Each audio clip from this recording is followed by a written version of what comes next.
Padang Ratu serukan aksi tegas, caleg curang di Lampung harus didiskualifikasi. Lampung, dimensitv-news.com. Panji Nugraha, yang dikenal dengan sebutan Panji Padang Ratu dan menjabat sebagai Sekretaris Jenderal Laskar Lampung, dengan tegas meminta diskualifikasi bagi caleg yang terbukti berbuat curang dan menciptakan kekacauan di tanah Lampung. Pernyataan ini disampaikan secara eksklusif saat wawancara dengan awak media.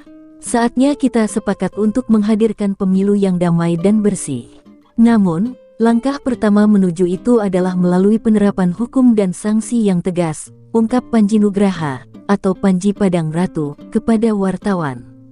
Kisah kontroversial bermula dari insiden di TPS 19 Weikandis, Kecamatan Tanjung Seneng, Bandar Lampung, di mana lebih dari 200 surat suara telah dicoblos, menyebabkan terjadinya pemungutan suara ulang PSU dan menciptakan gejolak nasional yang mencoreng nama baik Lampung.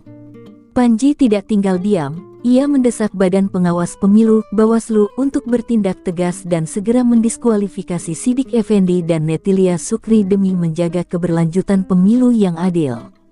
Tidak hanya itu, saya juga menyerukan agar Ketua PKS memberikan diskualifikasi terhadap Sidik Effendi sebagai caleg PKS.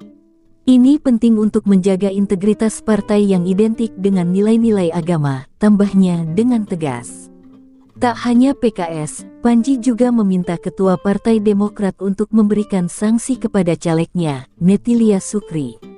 Hal ini dianggap sebagai langkah transparan untuk menunjukkan bahwa setiap pesta demokrasi harus dijalankan secara jujur dan adil.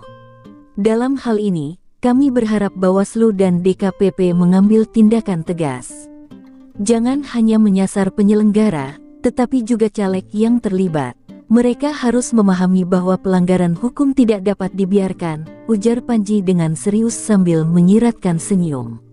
Menurutnya, sanksi yang berat, yakni diskualifikasi, adalah langkah efektif untuk memberikan efek jera kepada kontestan yang berencana melakukan kecurangan serupa di masa depan. Panji Padang Ratu menyatakan kesiapannya untuk mengawal proses ini hingga ke DKPP Pusat di Jakarta. Sebelumnya, di TPS 19 Weikandis, ratusan surat suara tercoblos atas nama Sidik Effendi, caleg DPRD Kota Bandar Lampung dari PKS, dan Netilia Sukri, caleg DPRD Provinsi dari Partai Demokrat. Bawaslu telah melimpahkan kasus ini ke Gakumdu untuk proses lebih lanjut. Liputan, Herman, Kepala Perwakilan Wilayah Provinsi Lampung, mengabarkan untuk dimensitv-news.com. Inspirasi membangun daerah.